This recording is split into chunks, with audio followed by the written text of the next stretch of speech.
Bonjour tout le monde, c'est Léa.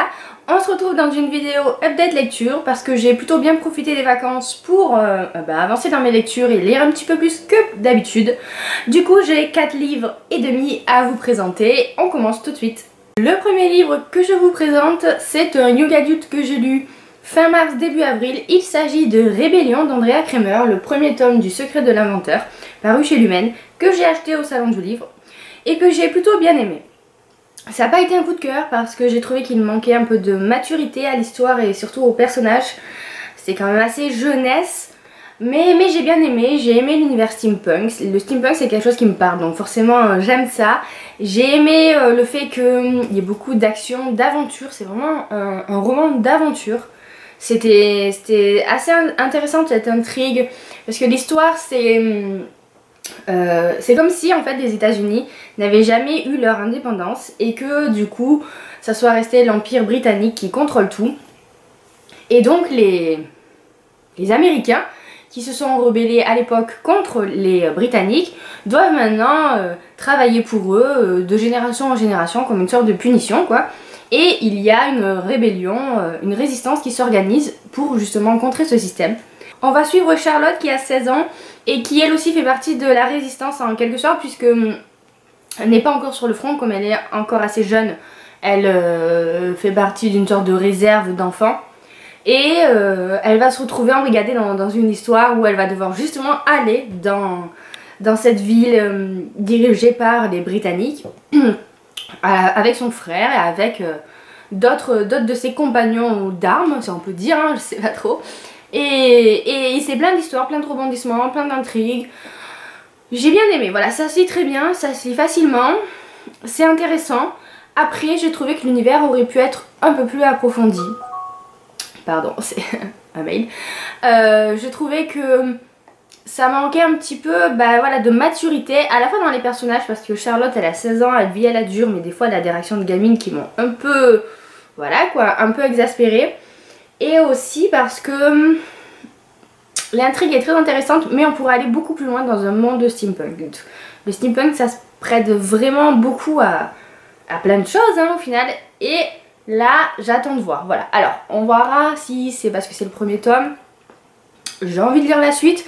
Après vu que ça fait 15 jours à peu près que je l'ai lu, je suis moins dans l'euphorie de quand je l'avais terminé. Donc voilà, je me tâte, c'est une trilogie. Je pense que je lirai la suite. Parce que j'ai quand même envie de savoir ce qui va se passer et que ça m'a plu, surtout la deuxième partie de l'histoire qui m'a beaucoup plu parce qu'une fois que Charlotte, son frère vont dans cette capitale britannique, c'est assez intéressant parce que on retrouve les mœurs de l'époque de la Régence en fait, et ça c'est quelque chose qui me plaît plutôt bien. Du coup dans un monde steampunk avec des robots, avec une intrigue, c'est plutôt pas mal, voilà. Mais il manque un petit quelque chose. Du coup je vous le recommande si vous aimez le young adulte et si vous aimez le steampunk. Je pense que c'est un roman qui vous plaira fortement. Moi je pense que j'attends de voir la suite pour me fixer vraiment sur cette saga. J'ai ensuite lu Paranoia de Melissa Belvin qui est donc la youtubeuse beauté Golden Wendy que je suis quand même assez souvent, donc du coup c'était assez intriguant de lire son roman. C'est l'histoire de Judy qui n'est pas très bien, qui est enceinte et qui tente de se suicider, de se faire du mal, qui a été retrouvée dans les rues de Londres dans un état catastrophique et on ne sait pas trop ce qui lui est arrivé, elle ne veut pas en parler. Et on va demander à Lisa, qui est une psychologue spécialisée dans les cas difficiles, de venir voir ce qu'il en est, de venir voir ce qu'elle peut faire pour l'aider. Tout en sachant que en fait Judy a une sorte d'amie imaginaire, Alvin, je sais pas trop comment on dit, Alvin, dont elle est la seule bien sûr à voir. Et voilà, on ne sait pas si c'est parce qu'elle est schizophrène, si c'est parce qu'il y a vraiment du fantastique dans l'histoire. On sait pas trop et c'est ce qu'on va essayer de découvrir tout au long du roman. J'ai trouvé l'histoire très intéressante, c'était plutôt bien mené. Pour un premier roman, ça se voit que c'est un premier roman quelquefois dans les tournures de phrases, mais le style était quand même plutôt bon. C'est au final une histoire assez sombre parce que voilà, Judy c'est quand même quelqu'un de très torturé et on veut savoir si ce qu'elle pense est une hallucination, si c'est un complot, parce que bon voilà il se passe des choses un peu étrange, j'ai trouvé ça bien mené. Ce qui est intéressant dans ce roman, c'est qu'on alterne les points de vue de Lisa et les points de vue de Judy. Souvent Judy, ça se passe un an avant sa conversation avec Lisa, donc on apprend au fur et à mesure ce qui lui est arrivé. C'était intéressant parce que on avance petit à petit dans cette histoire, dans cette intrigue quoi. Et ça c'était bien mené. Après, j'ai trouvé que tout allait parfois un peu trop vite et qu'on n'avait pas le temps de se poser avec les personnages pour apprendre à les connaître.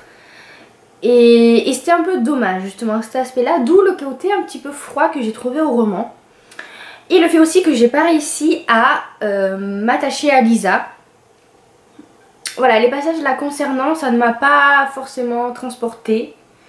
C'est comme ça, voilà. Je saurais pas trop l'expliquer. J'ai bien aimé Alvin, mais bon voilà, hein, comme on sait pas trop ce qu'il en est à propos d'Alvin, voilà, hein. Et justement, ça serait le deuxième point faible, je trouve, du roman, cette fin. Je vous en dis pas trop, mais cette fin beaucoup trop ouverte, c'est pas ce qu'il y a de mieux, je trouvais, voilà. Je comprends l'intention de l'auteur de nous laisser dans le flou, de nous dire qu'il n'y a pas forcément toujours des réponses, mais là pour le coup c'est vraiment trop ouvert. Voilà, j'aime les fins ouvertes généralement dans les romans, mais là vraiment on a quasiment aucune explication et je pense qu'il faut le savoir avant de commencer le roman parce que sinon on peut être surpris et forcément on est un peu déçu à la fin parce qu'on va se dire tout ça pour ça. C'est ouais voilà, c'est dommage. Alors apparemment il y aurait peut-être une suite, mais là encore rien n'est sûr, donc on verra. Globalement j'ai plutôt bien aimé, hein. J'ai quand même apprécié ma lecture, c'est quelque chose qui se lit très vite, assez différent quand même de ce que fait Black Moon d'habitude, beaucoup plus mature. Donc c'était vraiment intéressant, mais voilà, des points faibles qui m'ont un petit peu gâché la fin de ma lecture. On va dire ça comme ça. J'ai ensuite lu un autre service presse et là ça a été un gros coup de cœur et ça faisait longtemps que j'avais pas lu quelque chose aussi bien en romance historique et du coup j'étais vraiment très contente de retrouver Tessa Dare dans un niveau aussi génial quoi. Il s'agit de Il était une fois un duc, le premier tome de la série Les Héritières. Dans cette histoire on va suivre Izzy qui a 26 ans et un peu seul au monde en fait. Son père vient de mourir il y a un an et son père était un écrivain qui apparemment écrivait une sorte de feuilleton, comme ça se faisait à l'époque, beaucoup axé sur les contes de fées, dans lequel il racontait à sa fille, donc Izzy, plein d'histoires à propos de princes, de princesses, de tout ce que vous voulez quoi. Et du jour au lendemain, voilà, Izzy se retrouve seule, mais elle apprend qu'elle a hérité d'un château qu'un de ses bienfaiteurs lui offre. Et elle va donc prendre possession de ce château, sauf que dans ce château il y a déjà quelqu'un qui est déjà propriétaire de ce château, qui est Ransom, qui est un duc. Ransom c'est un duc qui a été blessé lors d'un affrontement, on n'en sait pas plus au début, et qui est aveugle désormais, et qui se terre depuis un an dans ce château parce qu'il ne veut plus voir personne, et qu'il attend qu'une chose, c'est de mourir tranquille quoi, voilà. Et évidemment il n'est pas prêt à laisser son château à Izzy, qui débarque comme ça un peu à l'improviste, et voilà, c'est génial. Dès les premières pages j'ai su que ça allait être un coup de cœur parce que j'ai été complètement embarquée dans l'histoire, dans les personnages, je les ai trouvés géniaux tous les deux. Izzy c'est quelqu'un qui a été élevé au conte de fées, hein, elle boit des contes de fées au biberon depuis toujours, mais qui a quand même les pieds sur terre, qui sait ce que c'est la misère, qui sait ce que c'est que le travail, et qui compte pas se laisser faire. Et Ransom lui c'est vraiment l'ours mal léché quoi, c'est l'homme blessé dans sa virilité, dans son physique, dans son âme, et qui est grognon, qui est grossier, qui est rustre, le vrai rustre quoi. Et ça généralement j'aime beaucoup. Voilà, c'est comme ça. Et ils forment tous les deux un duo très explosif, j'ai beaucoup aimé. Franchement la première scène c'est génial quoi. Dès la première scène il la menace, il la secoue un petit peu, il la porte sur son épaule pour la foutre dehors. Enfin, voilà, c'est très drôle. Et ça j'ai beaucoup apprécié aussi, il y a vraiment beaucoup d'humour dans cette histoire. Et j'ai vraiment eu l'impression de retrouver la Tessa Dare que j'aime, celle qui m'avait emportée avec L'Impulsif, qui reste quand même le roman phare de Tessa Dare. Voilà, j'ai adoré ma lecture, c'est vraiment tout ce que j'aime en romance historique. Et il n'y a que la romance historique pour me faire ressentir ça, je m'en rends compte, hein, mais quand on a vraiment des bons romans de romance historique, c'est génial. Je gloussais presque à chaque page, j'étais là, j'étais toute excitée, j'avais l'impression d'être une gamine quoi, devant son idole. Vous voyez là quand on a 14 ans, qu'on colle des posters des gens qu'on aime partout, ben, ça m'a un peu fait ça avec cette histoire parce que j'étais vraiment à fond, je l'ai lu en un jour et demi je crois, je l'ai dévoré et vraiment j'ai adoré. C'est un super roman, c'est une super histoire et il y a plein de petites choses vraiment très drôles et assez originales aussi parce que si je vous dis qu'il y a du cosplay dans cette histoire, vous ne me croirez pas et pourtant c'est vrai. Il y a un moment, il y a des individus qui sont fans des histoires de son père qui arrivent déguisés en chevalier du Moyen-Âge, tout ça, enfin c'est à mourir de rire. Franchement c'est super et c'est aussi super romantique. Voilà, la romance historique c'est assez romantique souvent, pas toujours, mais là pour le coup c'est vraiment romantique aussi et j'ai trop aimé Ransom quoi parce que il est vraiment super. Voilà. Donc je vous conseille à 1000% ce roman. On enchaîne encore avec un service presse qui n'était pas forcément prévu, celui-là. En fait, l'auteur du roman, Maud Okio, nous a contacté sur le Facebook du forum pour qu'on fasse un concours, donc on était très contente et d'ailleurs le concours se termine là sur la page Facebook du forum. Donc on a fait ce concours là et j'ai échangé pas mal avec elle et je lui ai proposé de lui poser quelques questions pour faire une sorte d'interview qui là est disponible sur le forum. Et bien sûr elle a accepté, je lui ai posé des questions, tout ça, et c'est vrai qu'en discutant avec elle, elle m'a donné envie de lire son roman. J'ai donc lu Sexy Coach, qui est de la romance contemporaine, très piquante, très actuelle, c'était assez sympa, franchement j'ai bien aimé. Il s'agit de l'histoire de Mila, qui est une coach en séduction. Mila, elle, c'est pas toujours très bien ce qu'elle fait, mais bon, voilà, elle se lance à fond dans cette histoire-là. Et elle va tomber sur un client pas comme les autres, puisqu'il s'agit de Soren.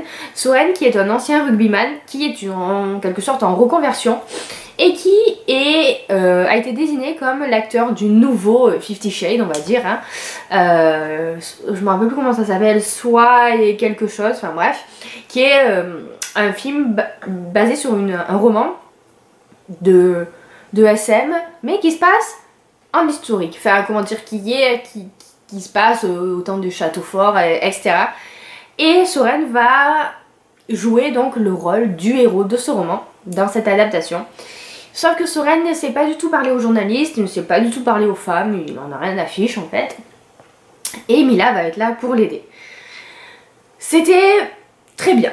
Voilà, après pas un coup de cœur parce qu'il y a quand même des choses qui m'ont un petit peu chagrinée, notamment le personnage de Mila que j'ai eu un peu de mal à apprécier. J'ai trouvé Mila quelquefois un peu trop vulgaire, notamment avec ses copines. Ok, ce sont des femmes libérées, mais elles ont pas... Enfin, je veux dire, elles sont pas obligées de parler comme des camionneurs tout le temps, quoi. C'était un peu... pas très réaliste, voilà. Et elle fait quelque chose aussi qui m'a gonflé, mais bon, bref, ça c'est autre chose. À part ça, j'ai vraiment beaucoup aimé l'histoire. C'est assez court, mais c'est très addictif, c'est-à-dire que y a beaucoup d'humour. Les répliques que se lancent les personnages, que ce soit entre copines ou Mila et Soren, elles sont vraiment pas mal. Il y a plein de références à des films, à des séries de ma génération, donc du coup c'est vrai que je me suis retrouvée quand même pas mal en eux. Et j'ai beaucoup aimé Soren, qui est l'anti-bad boy absolu, et ça fait du bien, voilà. Ça fait du bien pour une fois de lire une romance qui n'a pas comme héros un bad boy. Franchement... Et les hommes bien, bah c'est bien aussi, ça fait rêver, je suis désolée hein, mais ça fait rêver. Et là pour le coup Soren c'est un homme bien. On n'a pas peur qu'il aille tromper Mila n'importe où, qu'il aille draguer toutes les minettes qui passent, et pourtant il le pourrait vu son physique apparemment d'Adonis et sa position dans le milieu artistique. Hein. Et c'est très sympa, voilà, ça j'ai beaucoup aimé. J'ai aimé le fait qu'il va redonner confiance en Mila, parce que Mila c'est quelqu'un qui a vécu des choses pas très faciles apparemment, et qui du coup s'est enfermé dans cette coquille de femme forte et indépendante. et il va essayer de la faire sortir de sa coquille petit à petit. Et ça c'était vraiment chouette. La fin... la fin un peu trop ouverte, mais du coup je sais, j'ai discuté avec l'auteur et on sait qu'il y aura un tome 2. Tome 2 sur Mila et Soren. Donc ça serait vraiment... Bah c'est super quoi, et du coup j'ai quand même hâte de lire la suite parce que j'ai hâte de savoir comment est-ce que Mila et Soren ils vont arriver à régler tous leurs problèmes, notamment par rapport à la popularité grandissante de Soren. Donc voilà, pour conclure, une romance très moderne, très actuelle. Je pense qu'il plaira à toutes celles qui aiment les relations un peu piquantes et les personnages hauts en couleur. Et je vous la recommande si c'est votre cas. Et enfin, au début de cette vidéo, je vous parlais de 4 livres et demi. C'est parce que j'ai presque fini Le ciel est partout de Jandy Nelson, que j'avais pris à la bibliothèque de ma ville. Il y a de ça un moment, il faudrait d'ailleurs que j'aille le rendre parce que je suis un petit peu en retard. Hein. Je suis en train de le lire donc je peux pas trop vous en dire. Mais j'aime bien.